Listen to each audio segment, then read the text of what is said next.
여호와께서 너희를 위하여 싸우시리니 너희는 가만히 있을지니라. 아멘. 할렐루야. 한 주간도 잘 지내셨습니까? 이제 3월의 시간을 맞이했습니다. 우리 장로님 기도 가운데 그동안 겨울의 시간 움츠렸던 이 마음들 있었지만 이제 하나님께서 또 새롭게 봄의 시간에 또 모든 만물이 또 새롭게 성장하는 것처럼 또 우리 모든 믿음의 교우들의 또 10년 가운데도 하나님께서 충만한 은혜도 주시고 또 잘 감당할 수 있는 또 힘과 또 용기도 허락해 주시길 간절히 소망합니다. 특별히 지난 주간에는 우리 새 학기도 시작되었고 특별히 학생들과 청년들 또 우리 자녀들이 이제 새로운 학기를 또 시작하는 그런 가정들도 있습니다. 특별히 하나님께서 지혜와 명철도 주시고 또 공부도 잘 할 수 있고 또 꿈과 비전을 품고 또 목적을 향해서 잘 감당할 수 있는 그런 은혜가 있기를 또한 간절히 소망합니다. 그리고 또 직장 생활 하는 우리 또 자녀들과 청년들 가운데도 특별히 이제 사회 초년생으로서 또 잘 적응하고 무엇보다도 또 많은 것을 배우는 기회가 되고 또 성장할 수 있으며 무엇보다 또 하나님과 사람들에게 사랑받고 인정받는 그런 직장생활 일터가 되시길 바라고 교우들도 또 직장인들 또 모든 일터 가운데 하나님의 충만한 은혜와 역사가 함께하시기를 간절히 소망합니다. 그리고 마지막으로 또 우리 청년들이나 자녀들 가운데도 또 여러 가지 시험이나 또 도전을 하는 친구들이 있습니다. 또 위에서 기도해 주시고 올 한 해는 잘 되고 또 좋은 결과 있기를 바라고 또 교우들 가운데도 또 새롭게 시작하려는 그런 마음으로 또 계신 분이 있으시다면 또 하나님께서 선한 길로 또 잘 되게 인도해 주시기를 형통케 하시는 그런 은혜와 역사가 있기를 간절히 소망합니다. 오늘 이 시간에는 인생의 홍해 앞에서라는 제목으로 잠시 하나님의 말씀을 나누도록 하겠습니다. 모세의 인생을 말할 때 모세의 인생은 트리플 40이라고 말할 수가 있습니다. 즉 처음 40년은 이 애굽의 왕궁에서 왕자로 살던 40년이죠. 이 시기는 모세에게 인간적으로 볼 때는 황금기의 시간이었습니다. 그러니까 무엇이든 할 수 있을 것 같은 기대감도 있었고 또 자신감이나 혈기가 넘치는 시기였습니다. 하지만 애굽의 어떤 관리가 동족인 히브리인에게 매질을 하는 것을 보면서 이 혈기를 참지 못하고 격분한 모세는 그 관리를 죽여서 모래에 묻어버렸습니다. 그러나 곧 그러한 사실이 발각되었죠. 결국 이 소식은 바로의 귀에 들어갔고 또 바로 왕은 모세를 죽이려고 하자 모세는 어쩔 수 없이 미디안 광야로 도망을 가야 했습니다. 그 다음은 미디안 광야에서 목자로 살던 40년의 삶인데 모세에게 있어서 이 시기는 체념의 시간이요 침묵기였습니다. 하지만 모세가 미디안 목자로서 보냈던 이 40년의 시간은 그의 인생 가운데 암흑기와 낭비의 시간처럼 보일 수도 있겠지만 절대로 그렇지가 않았습니다. 오히려 그의 인생에서 반드시 필요한 시간이었고 성숙할 수 있는 시간이었던 것입니다. 그러니까 인생이라는 것이 정답에 맞게 사라지는 인생이 아니라 여러 개의 답이 있을 수도 있겠구나를 생각할 수 있는 그런 다양성을 수용할 수 있는 시기가 되기도 했지요. 한마디로 자기 생각이나 주장이 사라지고 자기가 가진 힘에 대해서 겸손해질 때 하나님이 사용하시기에 좋을 정도로 유연하게 되었다라는 것입니다. 그러니까 과거의 모세 40년의 시간은 혈기가 넘치는 그런 시기였다면 이 미디안 광야에서 40년은 좀 더 모세가 유연해졌다는 것, 아주 다듬어졌다라는 것입니다. 그러니까 그릇을 비워야 채울 수 있듯이 자신을 비울 수 있는 시간이었습니다. 결국 하나님은 이 40년이 지날 무렵에 호렙산 떨기나무 사이에서 모세를 부르시고 만나주셨습니다. 그런 후 모세에게 사명감을 심어주어 새로운 40년의 시작을 감당케 하셨습니다. 그러니까 출애굽의 지도자로서 또한 이스라엘에게 백성들에게 또 율법을 가져다 준 가장 위대한 인물로서 또 40년의 인생을 살게 됩니다. 어떻게 보면 모세는 그의 인생의 3분의 2의 시간을 광야에서 보내게 되었습니다. 아무튼 모세는 하나님의 선택과 부르심에 따라서 이스라엘 백성들을 애굽에서 430년간의 종살이를 마침표 찍고 또 그들을 하나님의 명령에 따라 인도하게 되었습니다. 그러나 오늘 본문의 말씀에 의하면 모세는 아주 힘든 위기의 순간에 부딪히게 되죠. 이러한 상황 속에서 모세와 이스라엘 백성들은 과연 어떻게 해야 할까요? 오늘 이 시간에는 오늘 본문의 말씀을 통해서 우리가 배울 수 있는 교훈을 크게 세 가지 관점에서 간략히 말씀을 나누도록 하겠습니다. 첫째는 믿음이 없으면 보이는 현실을 두려워하게 됩니다. 고달픈 인생, 험한 세상을 살다 보면 힘들고 고통스러운 일들을 만나게 됩니다. 그러나 중요한 것은 영원한 실패도 영원한 성공도 없다라는 사실입니다. 다시 말씀드리면 한 번 성공했다고 해서 그것이 영원하란 법도 없고요. 또 한 번 실패했다고 해서 그것이 영원히 실패로 남는 것도 아니라는 것입니다. 그리고 제 아무리 위대한 성공을 한다 해도 교만하거나 방심하여서 자칫 잘못 다루면 언제든지 실패할 수도 있고요. 또한 제 아무리 처절한 실패를 경험했다고 할지라도 다시 겸손하거나 또 성실하게 잘 감당하고 다루기만 하면 또한 위대한 성공을 이룰 수도 있다라는 사실입니다. 그런 의미에서 오늘 본문의 14장 말씀은 홍해를 건너는 사건이 담겨진 말씀이죠. 그러니까 이 이스라엘 백성들이 모세의 인도로 애굽을 탈출하기는 했지만 이 바로 왕이 그냥 가만히 있지는 않았습니다. 또 마음이 강팍해져서 이 군대를 통해서 추격 작전, 이제 추격을 하면서 문제는 심각해졌습니다.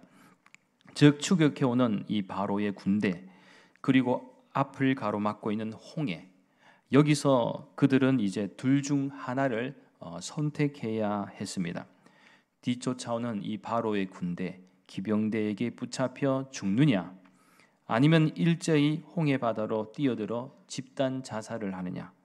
그러나 문제는 애굽 사람의 칼이나 창에 찔려 죽고 싶지도 않습니다. 어느 누가 찔려 죽고 싶겠습니까? 아무도 없죠. 그렇다고 또 반대로 이 홍해를 바라보면 물에 빠져 죽고 싶냐? 물에 빠져 죽고 싶지도 않습니다. 어느 누가 물에 빠져 죽고 싶고 창에 찔려 죽고 싶겠습니까? 절대 그렇지 않죠. 그런데 살고 싶죠. 살고 싶은데 도무지 살 길이 보이지 않았습니다. 그런데요, 사실 이스라엘 백성들이 출애굽의 감격이 채 사라지고 전에 이렇게 진퇴양난의 위기에 처하게 된 것은 인간적인 관점이나 또 냉철한 이성적인 관점으로 볼 때는 쉽게 이해할 수 없는 상황이기도 합니다. 이러한 사실은 오늘 읽지는 않았지만 14장 1절부터 3절까지 말씀에 주목하시면 발견할 수 있는 상황입니다. 여호와께서 모세에게 말씀하여 이르시되 이스라엘 자손에게 명령하여 돌이켜 바다와 믹돌 사이에 비하히롯 앞 곧 바알스본 맞은편 바닷가에 장막을 치게 하라. 바로가 이스라엘 자손에 대하여 말하기를 그들이 그 땅에서 멀리 떠나 광야에 갇힌 바 되었다 하리라. 하나님께서는 정상적인 진로로 진행하고 있던 이스라엘 백성들의 진로를 돌연 바꾸셔서 이성적으로는 도저히 납득할 수 없는 곳에 장막을 치라고 명령하신 것입니다. 그것은 앞으로는 홍해 바다가, 그리고 양옆으로는 죽음의 사막과 산이 가로막고 있어서 만일의 경우 적들이 뒤에서 쫓아온다면 전혀 피할 곳이 없는 막다른 곳이었습니다. 그러니까 인간적으로 생각하면 어느 정도 지리에 좀 알고 그러면 정말 이 바다가 있고 양쪽에 산이 있고 사막이 있고 완전 갇힌 그런 곳에 이 장막을 친다는 것은 쉽게 이해할 수가 없지요. 그런데 하나님은 그렇게 인도를 하신 것입니다. 보통 이런 경우는 죽음을 각오한다든지 결사의 모습으로 싸우겠다, 한 발도 물러나지 않겠다, 여기서 그냥 죽더라도 싸우겠다, 그런 자세를 가지지 않는 이상 쉽게 이렇게 장막을 치지 않는다는 것입니다. 무엇보다 만일 애굽 이 왕궁에서 40년간 애굽의 모든 학문을 익히고 광야에서 40년간 양을 치면서 또 모든 지리를 익혔던 모세가 이스라엘의 진로를 결정했다면 그는 결코 이 똑똑한 사람으로 비춰지는 것이 아니라 사람들의 눈에는 어리석은 사람으로 보여질 수밖에 없을 겁니다. 그런데 하나님은 이러한 상황으로 이끌어 가신 것이죠. 물론 여기에는 하나님의 깊으신 뜻이 있으시겠지만 중요한 것은 이러한 현실 앞에서 이스라엘 백성들은 두려움과 절망 그리고 원망에 사로잡히게 됩니다. 오늘 본문 10절부터 12절까지 말씀에 주목합니다. 바로가 가까이 올 때에 이스라엘 자손이 눈을 들어 본즉 애굽 사람들이 자기들 뒤에 이른지라. 이스라엘 자손이 심히 두려워하여 여호와께 부르짖고 그들이 또 모세에게 이르되 애굽에 매장지가 없어서 당신이 우리를 이끌어내어 이 광야에서 죽게 하느냐? 어찌하여 당신이 우리를 애굽에서 이끌어내어 우리에게 이같이 하느냐? 우리가 애굽에서 당신에게 이런 말이 이것이 아니냐? 이르기를 우리를 내버려 두라. 우리가 애굽 사람을 섬길 것이라 하지 아니하더냐? 애굽 사람을 섬기는 것이 광야에서 죽는 것보다 낫겠노라. 그러니까 이스라엘 백성들이 지금 이 처해 있는 현실을 볼 때는 마치 어떤 느낌이 듭니까? 하나님께서 장막을 치게 하신 이 장소가 매장지가 될 것 같고 여기에서 죽을 것 같은 그런 두려움과 공포에 휩싸였다는 것입니다. 이스라엘 백성들은 애굽의 군대가 자신들을 가까이 추격하여 이른 것을 보고 심히 두려워하여 여호와께 부르짖었습니다. 어떻게 보면 이스라엘 백성들이 두려워하는 것은 너무나도 당연한 일이죠. 자, 출애굽기 14장 7절 말씀에 한번 주목하시면 선발된 병거가 600대와 애굽의 모든 병거를 동원하니 지휘관들이 다 거느렸더라. 이렇게 설명하고 있는데 병거 600대와 전문적인 군사훈련을 받은 모든 군사들과 지휘관들이 눈으로 확인할 만큼 가까운 거리에 와 있다라는 것은 큰 두려움과 공포 그 자체였을 것입니다. 그러니까 더 이상 이게 싸울 수 있는 그런 감당할 수 있는 상황이 아니다. 자, 그런데요, 근본적으로 여기서 무엇이 가장 큰 문제일까요? 바로 그들에게 가장 큰 문제는 이러한 현실 속에서 가장 큰 것은 그들에게 하나님을 향한 온전한 믿음이 없었기에 보이는 현실이 더 크게 보였고 두려움으로 다가왔다라는 것입니다. 예를 들면 신약 성경 이 마가복음 4장 39절과 이 40절의 말씀에 주목하시면 예수께서 깨어 바람을 꾸짖으시며 바다들이시되 잠잠하라 고요하라 하시니 바람이 그치고 아주 잔잔해지더라. 이에 제자들에게 이르시되 어찌하여 이렇게 무서워하느냐? 너희가 어찌 믿음이 없느냐 하시니. 즉 예수님의 제자들 같은 경우에도 큰 폭풍 속에서 두려워하고 부르짖는 것은 인간적인 관점에서는 당연했지만 그런데 예수님께서는 제자들에게 무엇을 지적하셨습니까? 그들의 믿음이 없음을 지적하셨다는 것입니다. 결국 지금 이렇게 궁지에 몰린 이스라엘 백성들도 가장 큰 문제는 현실 속에 보이는 이 현실 속에 보이는 이 애굽의 군대가 아니었습니다. 이미 그들 마음 속에는 하나님이 인도해 주셨음에도 불구하고 믿음이 없을 때에 현실의 문제가 더 크게 보였던 것이 큰 문제였다 하는 것입니다. 그렇습니다. 우리에게 온전한 믿음이 없을 때 보이는 현실을 두려워하게 됩니다. 그런 사람들은 날마다 먹는 문제, 입는 문제, 사는 문제 등으로 온갖 근심과 걱정 가운데 불안한 인생을 살게 됩니다. 따라서 우리 믿는 성도들은 아무리 앞이 캄캄하고 절망적인 상황 속에서도 우리의 모든 생사업을 주관하시는 하나님을 신뢰하고 의지하는 믿음이 있어야 할 줄 믿습니다. 그저 하나님을 추상적인 하나님으로 또한 우리 입술로만 고백하는 하나님이 아니라 정말로 우리의 심령 깊은 곳에서 아멘, 아멘으로 화답하며 우리와 함께 하시는 하나님을 믿고 의지해야 할 줄 믿습니다. 그럴 때 하나님은 우리의 모든 시선, 보이는 현실이 아니라 하나님이 더 크게 보이고 하나님이 더 위대하심을 깨닫게 하실 것입니다. 저는 이러한 은혜와 축복이 우리 대구난강교회 모든 믿음의 가정들에게 있기를 간절히 소망합니다. 둘째는 하나님의 구원하심을 보아야 합니다. 오늘 보면 13절 말씀에 주목하시면 모세가 백성에게 이르되 너희는 두려워하지 말고 가만히 서서 여호와께서 오늘 너희를 위하여 행하시는 구원을 보라. 너희가 오늘 본 애굽 사람을 영원히 다시 보지 아니하리라고 말씀하고 있습니다. 참고로 이 사람 몸의 신경 조직은 크게 두 가지로 되어 있다고 합니다. 하나는 내 마음대로 팔, 다리를 움직이는 체신경이 있고요. 또 다른 하나는 내 마음대로 움직일 수 없는 자율신경이 있습니다.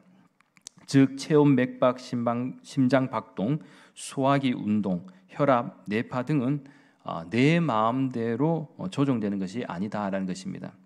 예를 들면 내가 팔을 올려야지, 돌려야지, 걸어야지, 아니면 다리를 가지고 걸어야지, 이런 것은 우리가 조율할 수가 있습니다. 마음 먹는 순간 할 수가 있습니다.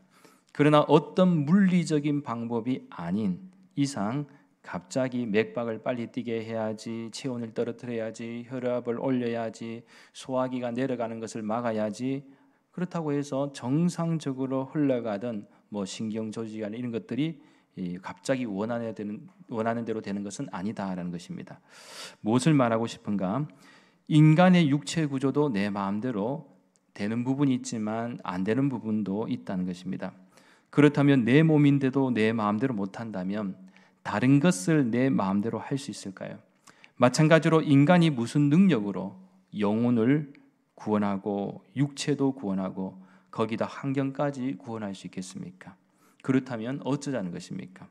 그렇게 우리는 오늘 본문에서 말씀하시는 것처럼 두려워하지 말고 가만히 서서 하나님께서 우리를 위하여 행하시는 구원을 바라보아야 합니다. 즉 대부분의 사람들은 두렵고 겁이 나면 안정감을 잃고 어찌할 바를 몰라 당해합니다.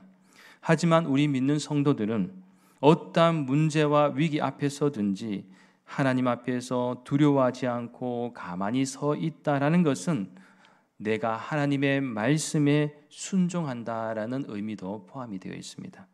잘은 모르겠지만 일단 하나님의 명령의 말씀이기에 나의 생각과 경험, 이성과 상식을 내려놓고 자연스럽게 하나님이 행하실 일을 믿고 순종하는 것입니다.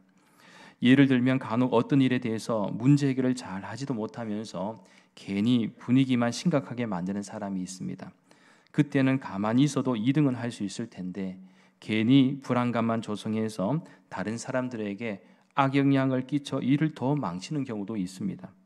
그런 의미에서 오늘 본문에서 모세를 통해 권면하신 하나님의 말씀은 구약 성경 이사야서 41장 10절 말씀에서 두려워하지 말라 내가 너와 함께함이라 놀라지 말라 나는 내 하나님이 됨이라 내가 너를 굳세게 하리라 참으로 너를 도와주리라 참으로 나의 의로운 오른손으로 너를 붙들리라는 이 말씀을 떠올리게 합니다. 그리고 신약 성경 요한복음 14장 1절 말씀에서도 예수님은 너희는 마음에 근심하지 말라 하나님을 믿으니 또 나를 믿으라고 말씀하셨고 역시 신약 성경 베드로 전서 5장 7절 말씀에서는 너희 염려를 다 주께 맡기라 이는 그가 너를 돌보심이라고 이렇게 말씀하셨습니다. 그렇습니다. 때로는 내가 적극적으로 해서 해결할 일도 있겠습니다만 그렇다고 내가 다 해결할 수 있는 일은 언제든지 제한이 되어 있습니다. 그렇기에 때로는 하나님이 일하시겠다고 가만히 서서 순종하라고 말씀하실 때 이때가 중요합니다. 이때는 막을 필요도 없고 반대할 필요도 없습니다. 하나님이 하시겠다고 말씀하시는데 어느 누가 막을 수 있을까요? 그래서 혹시라도 여러분에게 일이 잘 풀리지 않거나 도저히 앞으로 한 발짝 더 나아가지 못할 때 그리고 어찌할 바를 모를 때 여러분 어떻게 해야 합니까? 그때는 조용히 하나님 앞으로 나아가십시오. 그리고 기도하십시오. 그리고 하나님의 은혜를 구하십시오. 또한 두려워하지 말고 가만히 서서 기다리라는 하나님의 말씀을 우리가 기억하고 순종하면 분명한 것은 내가 멈추고 기도하는 그 순간에 아무 일도 일어나지 않을 것처럼 보이지만 하나님께서 일하기 시작하신다라는 것입니다. 하나님은 우리가 할 수 없는 일들을 시작하시는 분이십니다. 그래서 하나님은 우리들이 할 수 없는 일들을 행하시기에 하나님께서는 우리들을 위하여 행하시는 구원을 바라보라고 말씀하신 것이죠. 따라서 앞에는 홍해, 뒤에는 바로의 기병대가 있다 할지라도 절박한 위기 앞에서 모세가 본 것은 무엇입니까? 바로 하나님의 구원이었습니다. 바라기는 오늘 우리 대구 난강교회 모든 믿음의 권속들도 매 순간 어려운 이 환경이 있다 할지라도 그 속에서 행하시는 하나님의 구원을 바라보고 믿을 수 있는 은혜와 축복이 여러분의 있기를 간절히 소망합니다. 마지막 셋째는 하나님께서 우리를 대신하여 싸우심을 믿으십시오. 이런 이야기가 있습니다. 어느 화창한 봄날 모처럼 쉬는 날에 남편과 아내가 다정한 눈빛으로 서로 마주 앉아 차를 마시며 이렇게 대화를 나누고 있었습니다. 먼저 아내가 남편에게 말합니다. 여보, 당신은 내 인생의 로또야. 여러분, 로또 그러면 굉장히 좋은 의미로 막 다가오지 않습니까? 큰 거 대박 나는 뭐 그런 거지 않습니까?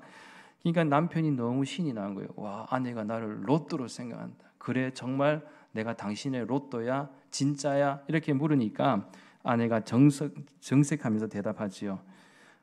로또가 맞는데 하나도 안 맞아. 로또인데 정말 안 맞아. 남편의 귀가 한뿔 꺾이기 시작합니다. 사실 로또 맞을 확률은 여러분 정말 어렵지 않습니까? 그런데요, 우리 믿는 성도들은 인생에서 가장 큰 로또를 맞은 사람들입니다. 왜 그렇습니까? 바로 하나님을 만났기 때문입니다. 그래서 하나님을 만난 우리는 하나님의 자녀가 되었고 또 자녀된 우리를 하나님께서는 늘 지켜주시고 보호하여 주시기를 원하신다라는 것입니다. 여러분 믿으십니까? 그런 의미에서 오늘 본문 14절 말씀에서 여호와께서 너희를 위하여 싸우시리니 너희는 가만히 있을지니라 말씀하고 있죠. 여기서 하나님께서는 왜 가만히 있어야 하는가? 그 이유를 밝히고 계신데, 즉 나는 창도 활도 칼도 없지만, 그리고 감당할 만한 힘과 능력도 없지만 왜 하나님이 가만히 있으라 하십니까? 안다, 아는 거예요. 대신 내가 너희를 위해서 싸우겠다. 하나님은 나의 힘이 되시고 구원이시며 반석이시고 요새가 되시기 때문에 하나님이 싸우신다면 여러분 그 누구도 그 무엇으로도 막을 수 없다라는 것입니다. 따라서 우리가 이 세상을 살아갈 때 싸워야 할 대상들이 많지요. 먼저 나 자신을 넘어서 타인과의 관계에서도 그렇고요, 세상과의 관계에서도 그렇습니다. 또한 무엇보다 공중권세에 잡은 사탄과의 관계에서도 그렇습니다. 이 모든 일은 항상 그 어느 것도 쉬운 일은 어느 것도 하나도 없습니다. 그러나 하나님이 싸우시면 모든 것이 해결됩니다. 우리 스스로는 쉽게 이길 수도 없고 승리할 수 없지만 하나님이 우리를 위해서 싸우시면 악이 물러갈 것입니다. 그리고 죄악으로부터 자유로워질 것입니다. 따라서 우리는 매일의 삶 속에서 항상 하나님을 의지하여 우리를 위해 하나님께서 일하시고 싸우실 줄을 믿으며 담대히 두려워하지 말고 하나님의 명령의 말씀에 순종하여 날마다 놀라운 은혜와 역사를 경험하는 은혜가 있기를 간절히 소망합니다. 그리고 기억하십시오. 2023년 깊어가는 사순절의 시간을 보내면서 우리는 우리를 구원하기 위해 이 세상에 오신 예수님을 기억하며 특별히 구원을 보라는 이 모세의 외침처럼 우리 역시 세상을 향해 구원을 보라고 담대하게 선포하며 나아가 비록 어떠한 환경과 상황과 위기가 우리 앞에 다가온다 할지라도 두려워하는 인생이 아니라 오히려 믿음으로 보이는 현실을 뛰어넘고 우리를 대신하여 싸우시는 하나님을 의지함으로써 날마다 영적 전쟁 가운데 승리하며 하나님이 주시는 놀라운 은혜와 역사를 경험하는 복된 인생들이 되시기를 예수님의 이름으로 간절히 축원합니다. 기도드리겠습니다. 거룩하신 하나님, 어떠한 환경과 상황과 위기가 우리 앞에 다가온다 할지라도 두려워하지 말고 가만히 서서 하나님의 은혜와 자비를 구하게 해주시고 믿음으로 순종하게 하시며 무엇보다 우리를 위하여 싸우시는 하나님을 믿고 의지하여 구원의 은혜를 바라보게 하여 주시옵소서. 그래서 믿음으로 보이는 현실을 담대하게 뛰어넘게 하여 주시옵소서. 감사를 드리며 모든 말씀 거룩하신 예수님의 이름으로 간절히 기도하옵나이다. 아멘.